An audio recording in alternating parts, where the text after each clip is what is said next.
Kumusta mga kanoisi? Welcome back sa ating YouTube channel, Pilipinoisi. So ngayong araw, another update naman tayo sa mga nangyayari ngayon sa WPS or related sa WPS. Ano? So ang video ito ay mula kay Melbs Castle na namang muli. So meron itong pamagat na bagong Japan Prime Minister hindi natatakot makipaggiyera China. Japan tinutulak ang Asian NATO. Nako. Hindi naman talaga takot yung Japan eh. Kailan ba natakot yung Japan? Japan pa mga yung some kind sumisita sa China eh. Diba? So, yun. Again, bago natin simulan, Melbs Castle, supportahan nyo yun. Tapos, syempre, kung tip nyo ng mga ganitong reaction video, may kasama kayo manood. Huwag nyo na rin kalimutang supportahan yung YouTube channel natin, Pilipinoisi. Like, comment, share, subscribe. So, mga kanoisi, hindi na natin ito patatagalin pa. Simulan na natin. Baka agawin pa ng China. Again, ang pamagat ng video ito, bagong Japan Prime Minister hindi natatakot makipag-era China. Japan tinutulak ang Asian NATO. NATO talaga ano. So again, Melbs Castle, Pilipinoisi, like, comment, share, subscribe. Start. Gulat ni Mao-Ning sa planong buhay. Start 0. Laking gulat ni Mao-Ning sa planong buhay ng bagong Japanese Prime Minister. Itinutulak kasi ang pagbuo ng Asian NATO o tatawaging APTO, Asia Pacific Treaty Organization. Dating National Secretary kasi ng Japan ang bagong Prime Minister nila ngayon, si Prime Minister Ishiba. At mas maganda yun, di ba? Kapag gagawa tayo ng NATO na parang nakatuon sa Asia. Kasi alam naman natin kung sino yung mga perwisyo sa Asia, di ba? Number 1, alam nyo na yan. Tutok sa peace and stability ng Asia. Hindi raw hahayaan ng Japanese Prime Minister buli-bulihin na lang ng China yung maliliit na bansa. Goods. His intentions were alarming. Anak ka ng tokwa, Mao-Ning. Kapal ng mukha nyo. China is committed to maintaining global peace and stability. Isaksak nyo yan sa 9-dash line nyo. Kayo yung biglang maglalabas ng 9-dash line pang-aangkin sa buong karagatan na hindi naman sa inyo. Marami kayong bansang sinasagasan. Tapos sasabihin nyo ngayon, China is committed to maintaining global peace. Peace ng mukha mo. 世界和平稳定，不搞地缘争夺，无意挑战威胁任何国家。亚太和平合作、稳定繁荣的局面得益于地区国家的共同努力。 亚太不欢迎冷战思维，阵营对抗。Ang mga nangyayaring giyera sa mundo ay posibleng mangyari rin sa South China Sea at East China Sea. Pwede rin sa Taiwan o sa South Korea. Grabe, no? Actually, wala nang takas yung Israel nga ngayon at yung nagbabardagula na nga sila Russia, Ukraine pa. Ay, naku. Araw makakapagsabi kung kailan magkakagera. Pero dapat na daw tong paghandaan. What's happening in Ukraine today may happen in East Asia tomorrow. This is the discussion we're having in Japan, and many people may indeed have these fears. Ito ni Prime Minister Ishiba na habang maaga pa, bumuo at magkampi-kampi na ang like-minded nation. Sa gantong paraan raw matatakot ang sakim. Mabuti din yan. Diba? Isama na natin yung 17 bansa na galit sa bansang yan. Na bansang sugudin kung may kakamping lalaban dito. 日米安全保障条約があり、そして米韓安全保障条約があり、米非安全保障条約があり、ここにはそういうような同盟関係が多く存在を。Diba? Na-mention pa tayo. US-South Korea Alliance, an alliance between US and Philippines. Diba? Kaya naman talaga nating tumindig especially marami namang may gusto talaga.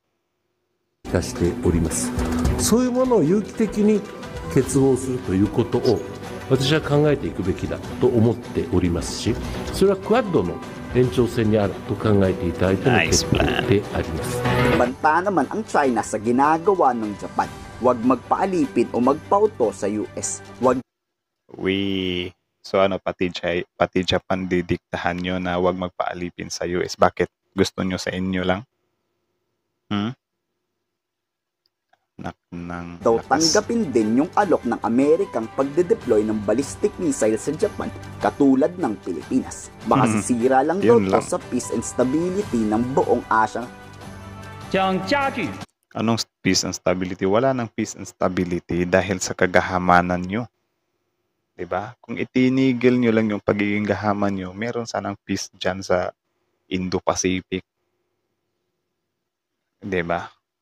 Wala eh. Gahaman kayo eh. 军备竞赛势头，严重威胁地区国家安全，严重 Severe 拓宽 regional 敦促美方 here is 停止 side 这 the 一危 dangerous 险的举动， hedges. 停止制造地区 Regional 紧张局势。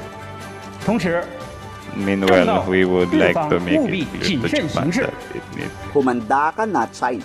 Kayo, anong masasabi nyo sa itinutulak ng bagong Prime Minister ng Japan? finish Pabor na. ba kayo sa pagbuo ng Asia NATO? Pabor. So, yun lang naman mga kanoisi. So, kita nyo naman yan. So, again, ang video ito ay mula kay Melvs Castle. So, supportahan nyo yan. Original video link in the description box below. Panoorin nyo rin siya. Subscribe nyo rin siya. No? Tapos, yun, syempre, bago nyo iwan yung channel natin, huwag nyo na rin kalimutang supportahan yung YouTube channel natin. Pilipinoisi. So, mga kanoisi. Comment down below. So, kita nyo naman yun, di ba? Yung China. Ano na naman siya? Triggered na naman siya. Pasabi-sabi pa siya na huwag kayong tawag dyan, nakakasira lang yan sa or parang nagbibigay lang daw tayo ng winawala daw natin yung peace. Grabe ang lakas mang gaslight, diba? So, since wala yung iniiyakan ng China yan, edi gawin na lang natin. Diba? Kasi I think yan yung makakapagpauga sa kanya Kasi kung pakiusapan mo naman siya na maayos na itigil natin yung mga pinagagagawan natin dyan sa sa WPS or sa EEZ ng Pilipinas, hindi din naman nakikinig. Diba?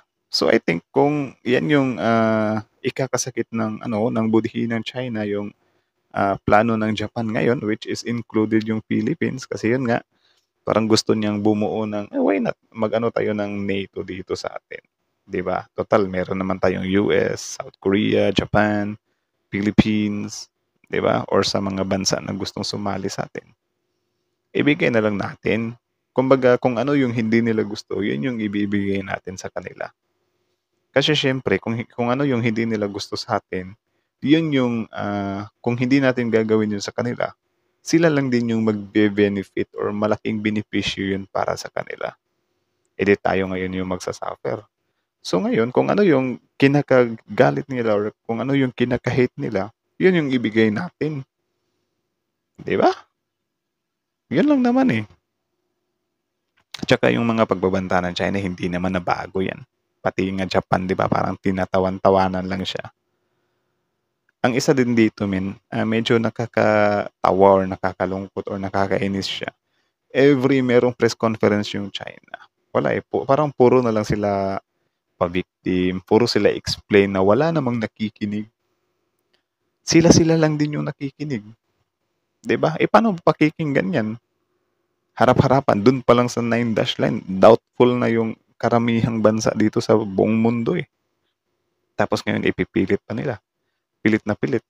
'Di ba? Kung pwede lang sanang hindi manood ng mga updates patungkol dito sa China, yung mga pinagsasasabi nila.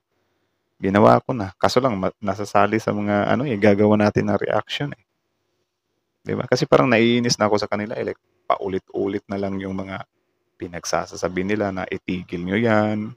Kami yung nag-aano ng peace. Diba? Huwag nyo subukang lumala yung tension. Huwag kayong huwag nyo palakihin yung apoy. Pag ganun-ganun pa sila. Diba? Nakakainis or nakakaasar pakinggan. Pero wala tayong magagawa kasi parte din niya ng balita sana. Pero yun lang, tinitiis ko na lang na panoorin. 'Di ba? Kasi kapag kamulat ka na, hindi mo lang din naman paniniwalaan yung mga pinagsasabi nila Ay nako. So yun lang naman. Again, kayo na masasabi niyo dito, comment down below. Pag-usapan natin yan sa comment section. So again, Melvs Castle, Pilipinoisi. Like, comment, share, subscribe. Pilipinoisi out.